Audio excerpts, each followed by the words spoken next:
प्यारे बच्चों, good morning. जब जगो तभी सवेरा। कैसे हैं आप लोग? उम्मीद करता हूँ स्वस्थ होंगे और खूब मन लगा के पढ़ाई करते होंगे। हम लोगों ने इसके पहले किया एरिया ऑफ सिमिलर ट्रायंगल, यानी समरूप त्रिभुजों का क्षेत्रफल। इस पर हम लोगों ने एक थ्योरम की। उसी पर आधारित हमारी यह एक्सरसाइज है 6.4। आइए अब हम लोग देखते हैं एक्सरसाइज 6.4 में जो न्यूमेरिकल्स दिए गए हैं।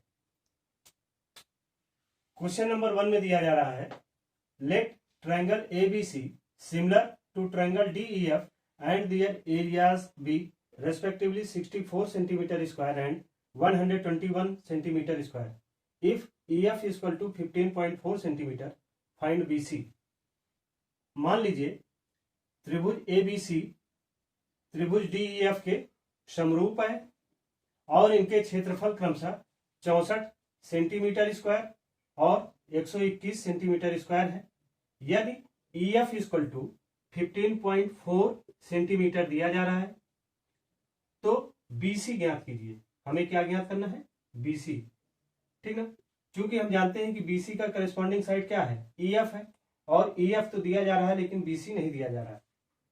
तो हम लोगों ने इसके पहले जो किया कि area of triangle ABC upon area of triangle DEF equal to, अब यहां पर हम लोगों को यही ध्यान देना है कि हमें किस साइड को लेना है। AB के करस्पॉन्डिंग साइड DE को लेना है, या AC के करस्पॉन्डिंग साइड DF को लेना है, या BC के करस्पॉन्डिंग साइड EF को लेना है। चूंकि वैल्यू यहां पर EF की दी जा रही है तो इसलिए हम लोग BC और इसकी करस्पॉन्डिंग साइड EF को लेते हैं। तो क्या हो जाएगा? BC square upon EF square.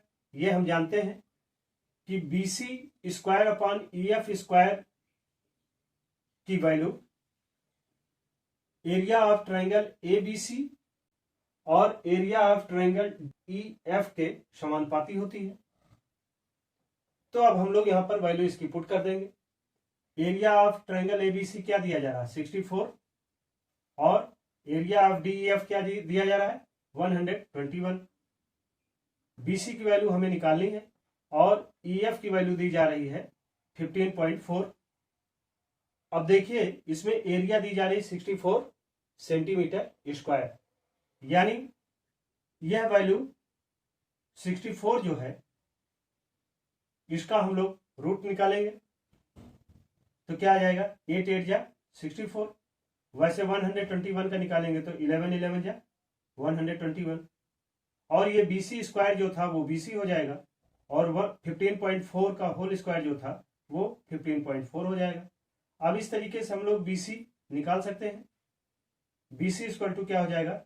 8/11 into 15.4। 11 से 15.4 को काटेंगे तो 11 1 जा 11, 4 बचा यानी 44, तो 11 4 जा 44।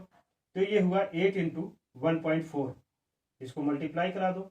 8 4 जा 32 यानी 3, और 8 1 जा 8 और प्लस 3 यानी 11.2 सेंटीमीटर आया। अब आप ध्यान दो कि ये सेंटीमीटर आया, चूंकि साइड पूछी गई तो BC की वैल्यू क्या आ गई? 11.2 सेंटीमीटर। तो इस तरीके से हम इस क्वेश्चन को सॉल्व कर सकते हैं। अब आइए देखते हैं next question number 2। Question number 2 में दिया जा रहा है, diagonal of A trapezium ABCD with AB parallel DC intersect each other at point O. If AB is equal to 2CD, find the ratios of triangle AOB and triangle COD. यानी एक समलंब ABCD जिसमें AB parallel है CD के, इसके विकर्ण परस्पर बिंदु O पर प्रतिच्छेदित करते हैं। यदि AB बराबर 2CD हो तो ट्रायंगल AOB और ट्रायंगल COD के क्षेत्रफलों का अनुपात ज्ञात कीजिए। तो हम लोग इसमें पहले in triangle AOB and triangle COD, यह त्रिभुज AOB और दूसरा त्रिभुज जो है COD, यानी इस त्रिभुज को लेते हैं तो देखते हैं कि एंगल ए ओ बी यानी ये है एंगल जो है वो एंगल सी ओ डी, ये दोनों एंगल कैसे एंगल है? वर्टिकली अपोजिट एंगल यानी शीर्षाभिमुख कोण है। तो ये दोनों आपस में एक दूसरे के इक्वल होंगे। और ऐसे ही एंगल ओ ए बी यानी यह है एंगल ओ सी डी यानी ये एंगल, तो ये दोनों एंगल आपस में कैसे हैं? ये जो है अल्टरनेट इंटीरियर एंगल यानी एकांतर अंतःकोण के आधार पर एंगल ए सी के इक्वल होगा। तो यानी एक तो ये दोनों एंगल इक्वल है, दूसरे ये दोनों एंगल इक्वल है, यानी by angle criterion of similarity से we have triangle A O B और ट्रायंगल सी ओ डी आपस में एक दूसरे के सिमिलर हैं यानी समरूप हैं। तो area of A O B upon area of C O D is equal to, यानी ए ओ बी त्रिभुज का क्षेत्रफल सी ओ डी त्रिभुज के क्षेत्रफल के समानुपातिक रूप से साइड ए बी का स्क्वायर समानुपातिक रूप से डीसी के स्क्वायर के इक्वल होगा। यानी area of triangle A O B upon area of triangle C O D is equal to A B square upon DC square. Area of triangle A O B upon area of triangle C O D को हम लोग लिख सकते हैं A B, चूंकि आप देखिए यहां क्या दे रहा है, A B equal to C D या डी सी, तो यानी ए बी को हम लोग 2DC लिख सकते हैं। तो ये ए बी स्क्वायर यानी 2DC square upon DC square, तो 2 2 जा 4 यानी 4:1। Hence area of triangle A O B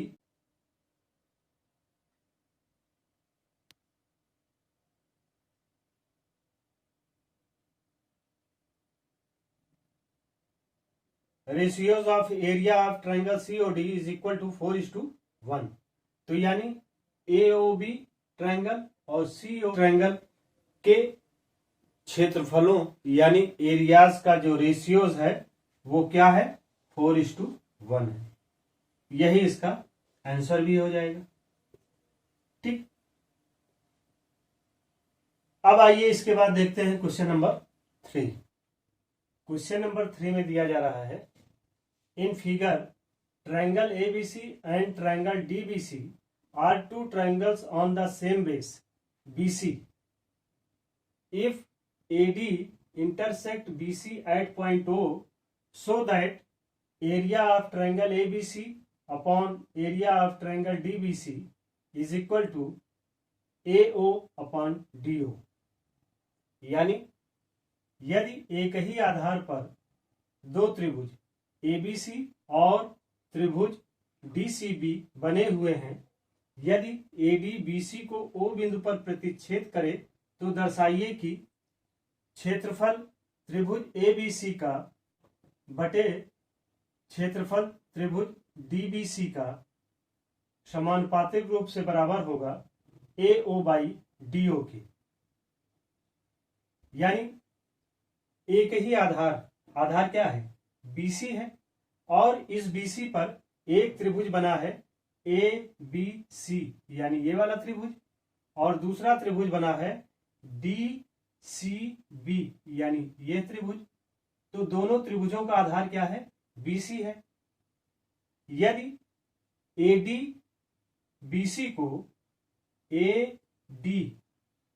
BC को O बिंदु पर प्रतिच्छेदित करता है तो दर्शाइए कि त्रिभुज ABC का जो क्षेत्रफल होगा त्रिभुज DBC का जो क्षेत्रफल होगा, इन दोनों त्रिभुजों का क्षेत्रफल समानुपातिक रूप से AO अपॉन DO के समानुपातिक रूप से बराबर होंगे। तो इसके लिए पहले हमें क्या करना पड़ेगा, इसमें देखते हैं कि क्या दिया गया है। दिया क्या जा रहा है, given to triangles triangle ABC and triangle DBC which stand on the same base BC but on the opposite side of BC।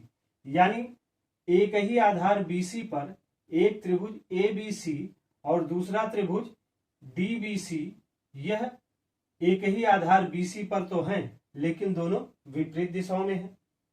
हमें प्रूव ये करना है कि त्रिभुज ABC का क्षेत्रफल त्रिभुज DBC के क्षेत्रफल के अनुपात के बराबर होगा AO बटे DO का अनुपात।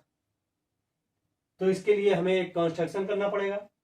क्या करेंगे कि BC पर एक लंबवत रेखा AE खींचते हैं और इसी BC पर दूसरी लंबवत रेखा FD खींचते हैं।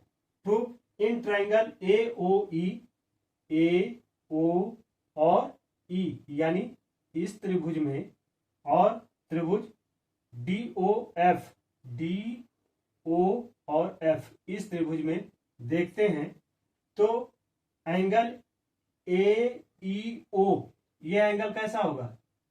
यह 90 डिग्री का होगा। एंड एंगल DFO, DFO ये भी एंगल कैसा होगा? ये भी 90 डिग्री का होगा। चूंकि AE जो है वो BC पर परपेंडिकुलर है और इसी BC पर DF भी परपेंडिकुलर है, तो यानी ये दोनों ट्रायंगल 90 डिग्री के होंगे। Angle AEO is equal to angle DFO equal to 90 degree. Angle AOE, AOE यानी यह है एंगल, और ऐसे ही एंगल DOF यह एंगल, ये दोनों एंगल आपस में एक दूसरे के इक्वल होंगे। क्यों इक्वल होंगे? क्योंकि ये वर्टिकली अपोजिट एंगल है, यानी शीर्षाभिमुख कोण है। तो यानी कहने का मतलब कि इन दोनों ट्रायंगल्स में, इन दोनों त्रिभुजों में दो एंगल, एक तो EF के इक्वल है और दूसरा AOE DOC के इक्वल है। यह दोनों एंगल इक्वल हैं। तो इसलिए bye angle criteria of similarity से क्या हो जाएगा कि ट्रायंगल AOE, यह ट्रायंगल जो है वो ट्रायंगल DOF के सिमिलर हो जाएगा। और इसी सिमिलरिटी के आधार पर हम कह सकते हैं कि AE बाई DF का जो रेशियो है वो इक्वल होगा AO और OD का रेशियो जो है वो इक्वल होगा AE और DF के, और यह इक्वेशन 1 हो गया। Now area of triangle ABC upon area of triangle DBC। तो ट्रायंगल ABC में ये क्या है? A जो है परपेंडिकुलर है, हाँ, और BC क्या है? वह बेस है। तो हम लोग जानते हैं area of triangle half into base into height. तो बेस यहाँ BC है, तो यानी हाफ BC, यह बेस है, इंटू हाइट, हाइट क्या हो गई? AE हो गई, upon area of triangle DBC triangle अगर लेते हैं तो इसमें क्या हो जाएगा? हाफ BC, बेस सेम ही है, इंटू DF जो है वो क्या होगी? इसकी हाइट हो जाएगी। तो यानी हाफ BC ऊपर नीचे दोनों जगह है, ये कैंसिल हो जाएगा। तो क्या बचा? AE upon DF। और चूंकि इक्वेशन 1 में क्या कह रहा है? AE अपॉन DF बराबर क्या होता है? AO अपॉन OD, यानी AE अपॉन DF जो है उसे हम क्या लिख सकते हैं? AO upon OD using equation 1। तो इसी आधार पर हम लोग कह सकते हैं, इसलिए area of triangle ABC upon area of triangle DBC is equal to AO by OD। यानी त्रिभुज ABC का जो क्षेत्रफल है समानुपातिक रूप से त्रिभुज DBC के क्षेत्रफल के बराबर होगा AO अपॉन DO की। ठीक, इसी चीज को हमें प्रूव करना था, जो कि हम लोगों ने प्रूव किया। अब आइए इसके बाद देखते हैं क्वेश्चन नंबर 4। क्वेश्चन नंबर 4 में दिया जा रहा है, if the area of two similar triangles are equal prove that they are congruent. यदि दो समरूप त्रिभुजों का क्षेत्रफल बराबर हो तो सिद्ध कीजिए कि वे त्रिभुज सर्वांगसम होते हैं। अभी इसके पहले हम लोगों ने किया कि यदि दो समरूप त्रिभुजों के क्षेत्रफल आनुपातिक रूप से बराबर हैं तो उन दोनों त्रिभुजों के करेस्पॉन्डिंग साइड्स का स्क्वायर का रेशियो इक्वल होगा। लेकिन अगर दो त्रिभुजों के करेस्पॉन्डिंग एंगल, जैसे ए का एंगल करेस्पॉन्डिंग डी होगा और एंगल बी का करेस्पॉन्डिंग एंगल ई होगा और एंगल सी का करेस्पॉन्डिंग एंगल एफ होगा, अगर ये तीनों एंगल बराबर हैं तो ट्रायंगल सिमिलर भी हो सकता है और कांग्रुएंट भी हो सकता है। सिमिलर तब होगा जबकि करेस्पॉन्डिंग साइड्स का रेशियो इक्वल हो। लेकिन अगर करेस्पॉन्डिंग साइड का रेशियो नहीं बल्कि करेस्पॉन्डिंग साइड ही इक्वल है तो ऐसे दोनों ट्रायंगल सिमिलर ना होकर बल्कि कांग्रुएंट होंगे, यानी समरूप ना होकर बल्कि सर्वांगसम होंगे। तो यानी कहने का मतलब है कि अगर त्रिभुजों के क्षेत्रफल बराबर हैं तो जाहिर सी बात है उनकी करेस्पॉन्डिंग साइड्स भी इक्वल होगी, और करेस्पॉन्डिंग साइड्स को अगर इक्वल हमने प्रूव कर दिया तो जाहिर सी बात है ऐसे दोनों ट्रायंगल क्या होंगे, कांग्रुएंट होंगे। इसमें दिया जा रहा है कि दो समरूप त्रिभुजों का क्षेत्रफल, तो माना यहां पर दो ट्रायंगल, एक ट्रायंगल ए बी सी और दूसरा ट्रायंगल डी ई एफ है। गिवन दिया जा रहा है two triangles, triangle A B C and triangle D E F such that triangle A B C similar to triangle D E F, यानी A B C triangle जो है वो D E F के similar है, समरूप है। तो area of A B C also भी equal to area of D E F. अगर दोनों ट्रायंगल जो है सिमिलर है तो जाहिर सी बात है उनकी एरिया क्या होगी, आपस में एक दूसरे के इक्वल होगी। इसमें प्रूव क्या करना है, to prove triangle A B C congruent triangle D E F, यानी ट्रायंगल ए बी सी जो है वो ट्रायंगल डी ई एफ के सर्वांगसम है, यानी इसके सभी अंग समान है, एंगल भी समान है और करेस्पॉन्डिंग साइड भी इक्वल है, समान है। प्रूफ चूंकि दिया जा रहा है कि triangle A B C similar to triangle D E F, triangle A B C triangle D E F के सिमिलर है, तो जाहिर सी बात है angle A equal to angle D, angle B equal to angle E और angle C equal to angle F. तो इनका साइड जो है A B by D E, A B का corresponding side D E is equal to B C by E F is equal to A C by D F. To stabilise triangle A B C congruent triangle D E F, तो इसी आधार पर हम लोग कह सकते हैं कि triangle A B C triangle D E F के कांग्रुएंट होगा। It is sufficient to prove that, केवल इतना ही हमें कहना पर्याप्त होगा कि ए बी की जितनी लेंथ है उतनी डी ई की लेंथ है, यानी A B equal to D E, B C equal to E F and A C equal to D F. ठीक, इसी के आधार पर हम कह सकते हैं कि दोनों ट्रायंगल कांग्रुएंट होंगे, सर्वांगसम होंगे। Now area of triangle A B C is equal to area of triangle D E F, यानी इसकी एरिया जो होगी, इसकी एरिया इसके क्षेत्रफल के बराबर होंगे। तो रेशियोज ऑफ एरियाज क्या होगा, यानी area of triangle A B C upon area of triangle D E F equal to 1, या इसे ऐसे भी कह सकते हैं कि A B square upon D E square is equal to B C square upon E F square, A C square upon D F square equal to 1। चूंकि A B D E के इक्वल है, B C E F के equal है और A C D F के equal है, तो is equal to 1। या और A B by D equal to B C by E F equal to A C by D F equal to 1। A B और D E का ratio B C E F के ratio के और B C E F का ratio A C D F के ratio सभी जो है 1 होंगे। तो यानी A B equal to D, B C equal to E F and A C equal to D F. इस आधार पे हम लोग कह सकते हैं साइड साइड साइड, यानी इस ट्रायंगल ए बी सी की तीनों side triangle D E F की तीनों साइड के इक्वल होगा, hence triangle A B C congruent triangle D E F, यानी त्रिभुज ए बी सी जो है वो सर्वांग सम होगा त्रिभुज DEF के। इस तरीके से प्रूव कर सकते हैं। इसमें बस केवल एक चीज ध्यान देना है, क्योंकि एंगल तो चाहे वो सिमिलर हो और चाहे कैंगुरेंट हो, दोनों में इक्वल होंगे, लेकिन सिमिलर ट्रायंगल में करेस्पॉन्डिंग साइड्स का रेशियो इक्वल होगा और कैंगुरेंट ट्रायंगल में करेस्पॉन्डिंग साइड्स ही इक्वल होगी। तो इसलिए करेस्पॉन्डिंग साइड्स को अगर हमने इक्वल प्रूव कर दिया, यानी AB equal to DE, BC equal to EF, AC equal to DF, तो अपने आप ये दोनों ट्रायंगल क्या हो जाएंगे, कैंगुरेंट हो जाएंगे। इसे इस तरीके से कर सकते हैं। अब आइए देखते हैं क्वेश्चन नंबर 5। क्वेश्चन नंबर 5 में दिया जा रहा है DE and F are respectively the mid points of sides AB, BC and CA of triangle ABC। Find the ratio of the area of triangle DEF and triangle ABC। यानी एक त्रिभुज ABC की भुजाओं AB, BC और CA के मध्य बिंदु क्रमशः DE और F है। ट्रायंगल DEF और ट्रायंगल ABC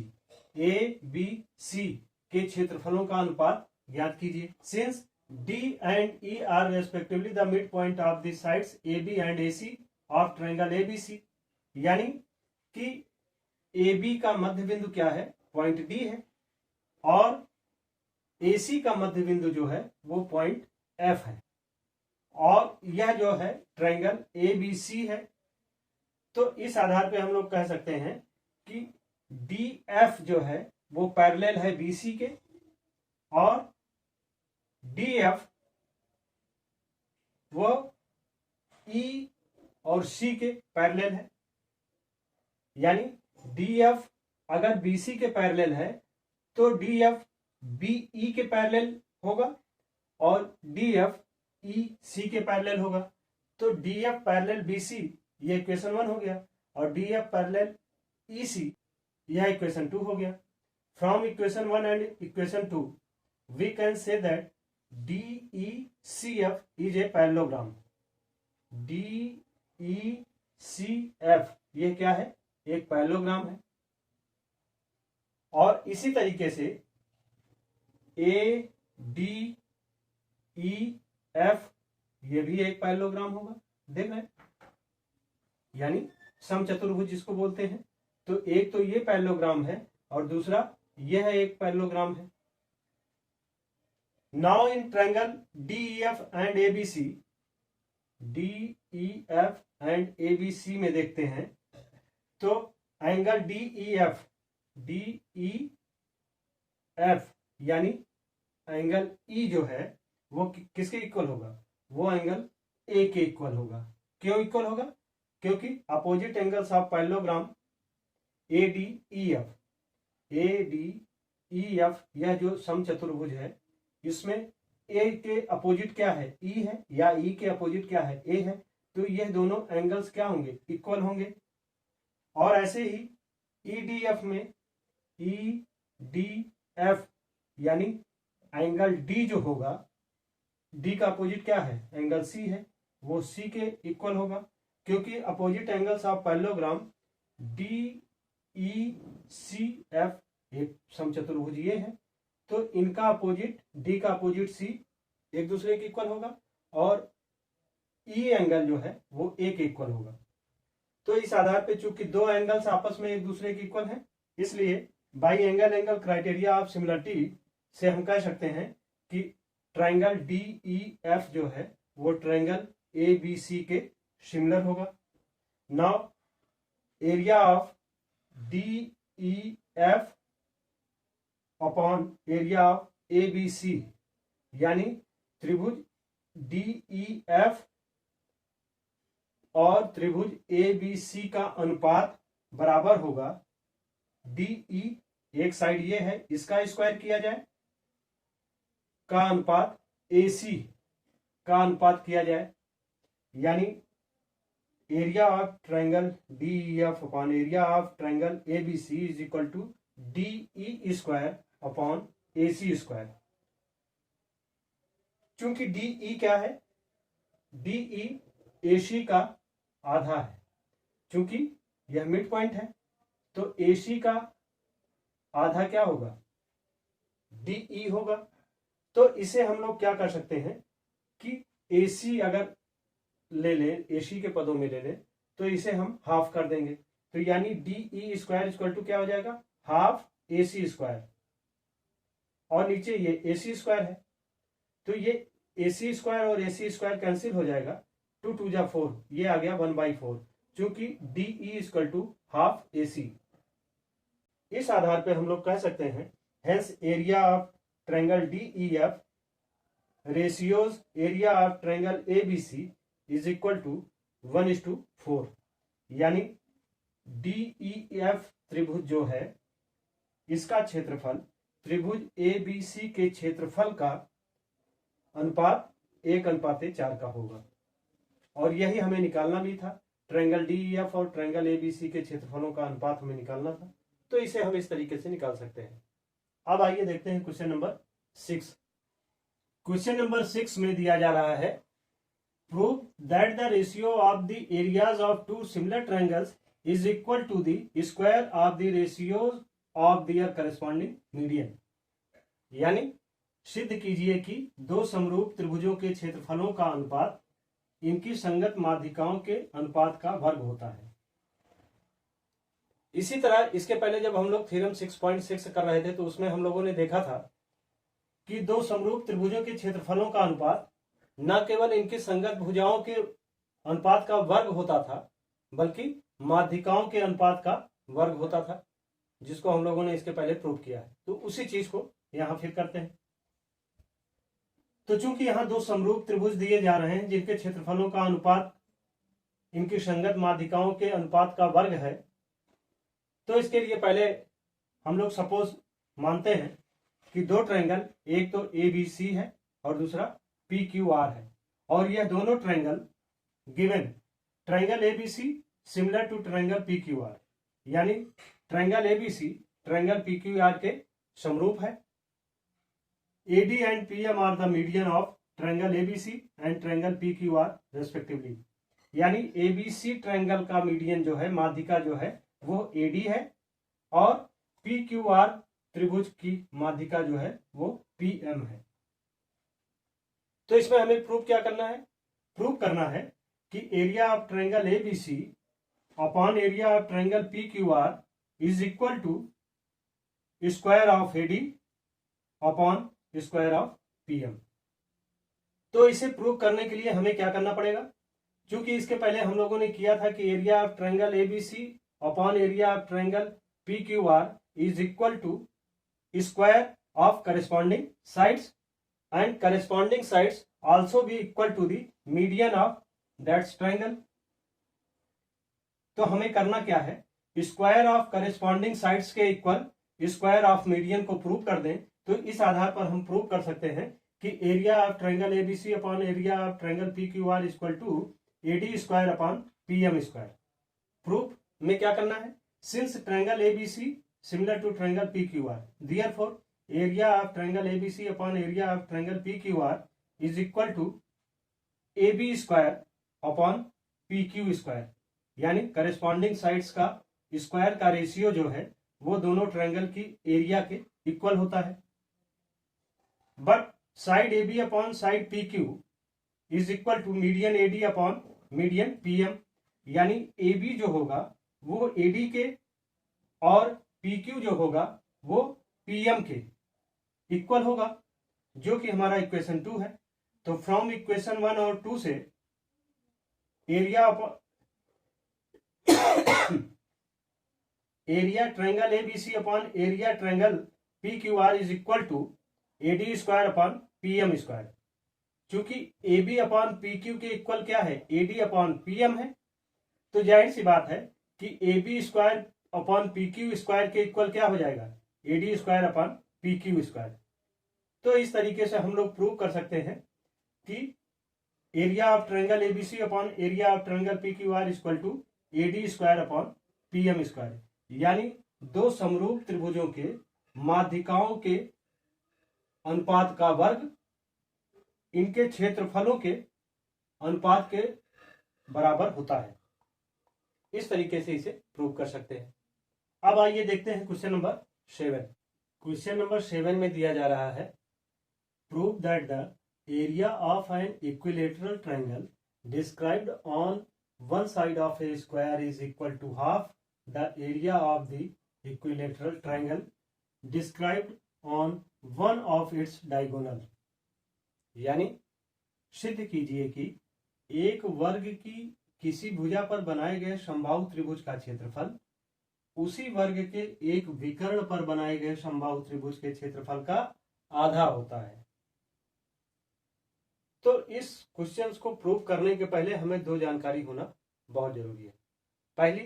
पहली तो हम लोग ये जान लें कि अगर कोई भी ट्रायंगल है, ठीक ना, तो इस ट्रायंगल की जो भी साइड होगी ए, बी और सी है, तो आप इसमें देखिए ये जो स्क्वायर दिया जा रहा है ए बी सी डी, इस स्क्वायर में ए सी जो है वो इसकी डायगोनल साइड है यानी विकर्ण है।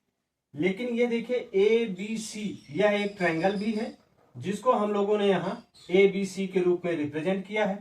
तो इस ट्रायंगल में एक्चुअली ए सी क्या है, वो हाइपोटेनियस है यानी कर्ण है। लेकिन अगर इस वर्ग के आधार पर देखिए तो ये ए सी क्या होगा, यह इसका विकर्ण है। तो यानी ए सी जो है वो साइड को √2 से मल्टीप्लाई करा दें यानी √2 इंटू ए बी या बी सी, क्योंकि A B equal to B C है, ठीक ना। ये दोनों साइड आपस में एक दूसरे के इक्वल है यानी ए बी बी सी के इक्वल है। तो चाहे रूट बी सी कर दें चाहे रूट ए बी कर दें, दोनों कंडीशन में यह इसकी हाइपोटेनियस साइड जो है यानी डायगोनल साइड जो है वो निकल आएगी। और दूसरी चीज √2 का मतलब, भाई कोई भी नंबर है, मान लीजिए 2 है, तो 2 की पावर कितनी है, 1 है। और अगर 2 की पावर हाफ कर दें तो यानी इसे क्या लिख सकते हैं, इसे √2 लिख सकते हैं, ठीक ना। तो यानी √2 ए बी का मतलब है कि ए बी जो है वो हाफ हो रही है, ठीक ना। तो यानी बी सी जो होगी वो क्या होगी, वो ए बी का हाफ होगा। इस आधार पे आइए चलते हैं, इसमें समझने का प्रयास करते हैं फिगर के माध्यम से पहले कि एक वर्ग की किसी भुजा पर, मान लीजिए एक स्क्वायर है, वर्ग है ए बी सी डी, यह जो है एक वर्ग दिया जा रहा है, ठीक। इसकी एक भुजा बी सी पर बनाए गए समबाहु त्रिभुज का क्षेत्रफल यानी बी सी ई का जो क्षेत्रफल है वह उसी वर्ग के विकर्ण, तो इसका डायगोनल यानी विकर्ण क्या है, वो ए सी है।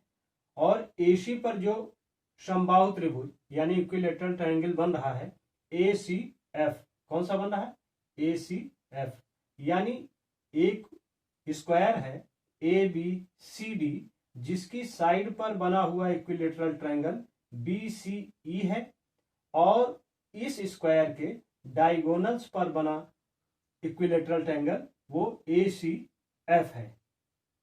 तो इसमें हमें यह प्रूव करना है कि विकर्ण पर जो यह एसी पर जो बन रहा है इक्विलेटरल ट्रायंगल, यह ट्रायंगल का क्षेत्रफल से बीसीई का क्षेत्रफल आधा होता है, ठीक ना। इसी को हमें प्रूव करना है। तो इसमें देखते हैं दिया क्या जा रहा है, given a square A B C D, यानी एक वर्ग है जो ए बी सी डी है। इक्विलेटरल ट्रायंगल्स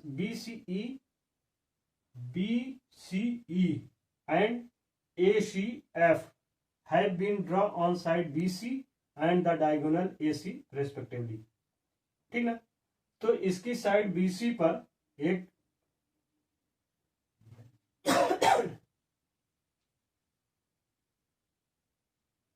यानी इस वर्ग की एक भुजा BC पर एक इक्विलेटरल यानी समबाहु त्रिभुज BCE है और इसी वर्ग के विकर्ण AC पर बना हुआ समबाहु त्रिभुज वो ACF है, ठीक। तो हमें प्रूफ क्या करना है, एरिया ऑफ BCE यानी इस ट्रायंगल की जो एरिया है वो आधी है हाफ एरिया ऑफ ACF, यानी जो ये ACF की एरिया है इससे आधी है। ठीक, ये हमें प्रूव करना है। तो जो हमें प्रूव करना है उसके प्रूफ में पहली चीज, triangle BCE similar to triangle ACF, यानी ट्रायंगल BCE जो है, यह त्रिभुज जो है वो ट्रायंगल ACF के समरूप है, सिमिलर है। क्यों है? क्योंकि all equilateral triangles are similar. अगर कोई दो ऐसे त्रिभुज जो आपस में समबाहु त्रिभुज हैं दोनों, तो वो दोनों आपस में एक दूसरे के समरूप होंगे। So area of triangle BCE upon area of triangle ACF is equal to BC square upon AC square, यानी ट्रायंगल BCE का एरिया और ट्रायंगल ACF के एरिया का जो रेशियो है वो प्रोपोर्शनली इक्वल होगा साइड BC के स्क्वायर अपॉन AC के स्क्वायर के रेशियो में, ठीक ना। तो यानी AC का स्क्वायर कर दें, तो AC का स्क्वायर करने का मतलब क्या है कि AC के बराबर हम कोई एक स्क्वायर बना दें, और ऐसे ही BC पर कोई स्क्वायर बना दें।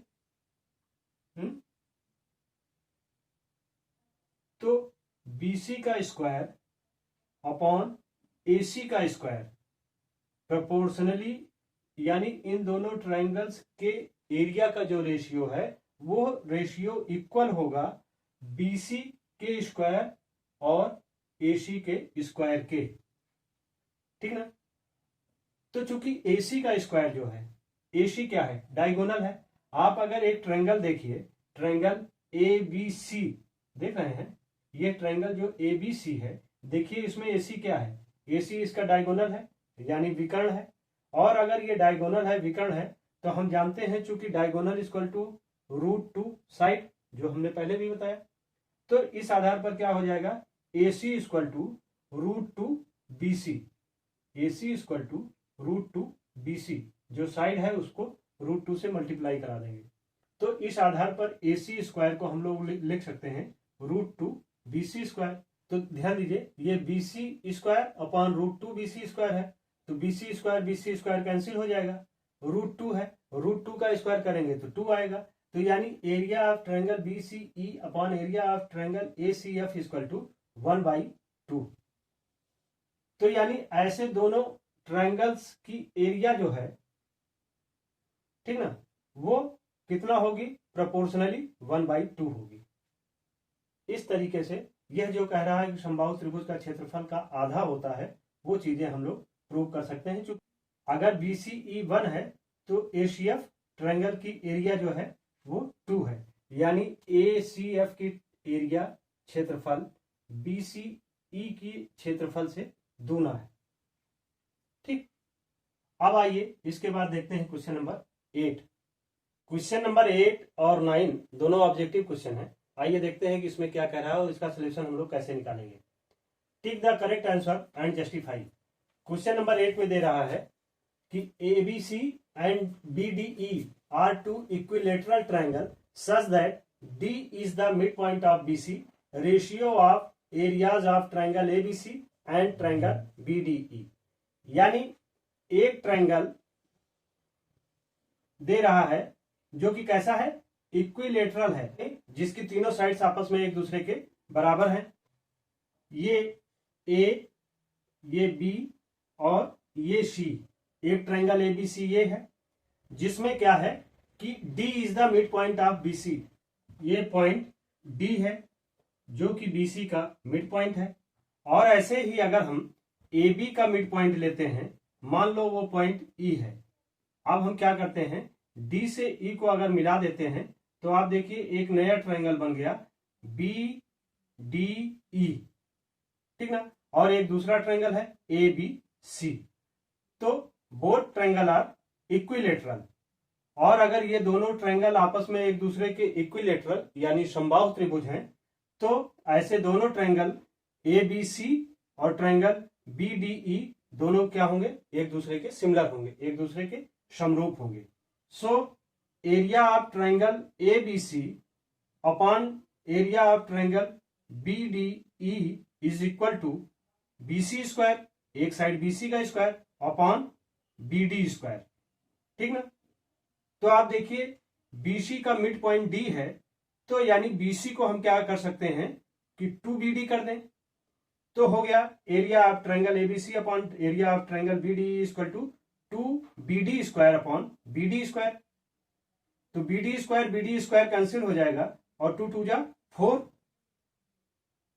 तो हो गया area of triangle ABC upon area of triangle BD equal to 4/1। तो इसका आंसर क्या हो जाएगा 4:1, ठीक ना। इस आधार पे ये थर्ड आंसर इसका सही हो जाएगा। क्योंकि D is the mid point of BC, so BC equal to 2BD। अब आइए देखते हैं क्वेश्चन नंबर 9 में दिया जा रहा है sides of two similar triangles are in the ratio 4:9, area of this triangle are in the ratio. यानी दो सिमिलर ट्रायंगल दिए जा रहे हैं। मान लीजिए एक ट्रायंगल जो है वो है AB और C, और दूसरा ट्रायंगल जो है वो है DE और F। यानी करेस्पॉन्डिंग साइड AB की क्या होगी DE होगी। तो इनके साइड्स का रेशियो जो है AB by DE and BC by EF and AC by DF का रेशियो क्या है 4:9 है। तो इनके एरिया यानी इनके क्षेत्रफल का रेशियो क्या होगा। क्योंकि हम जानते हैं since the ratio of the areas of two similar triangles is equal to the ratio of the square of any two corresponding sides. यानी ट्रायंगल ABC का रेशियो अपॉन ट्रायंगल DEF का ratio equal to AB square upon DE square. तो इस आधार पे हम क्या कर सकते हैं, देयरफॉर रेशियो ऑफ एरिया यानी 4:9 स्क्वायर। तो 4 4 जा 16, 9 9 जा 81, तो ये हो गया 16/81। तो इस आधार पे कौन सा आंसर सही होगा, ऑप्शन 4 सही होगा, ठीक। तो इस तरीके से आपका ये क्वेश्चन कंप्लीट हुआ और इसी के साथ आपकी ये एक्सरसाइज 6.4 भी कंप्लीट हुई। आप इसे देखें, समझें और नोट्स कंप्लीट करें। Thank you. सब्सक्राइब करें हमारे YouTube चैनल संतोष स्मार्ट क्लासेस को, बेल आइकन क्लिक करिए और ऑल पे सेलेक्ट करिए, और वीडियो पसंद आए तो लाइक करना मत भूलिएगा। Thank you.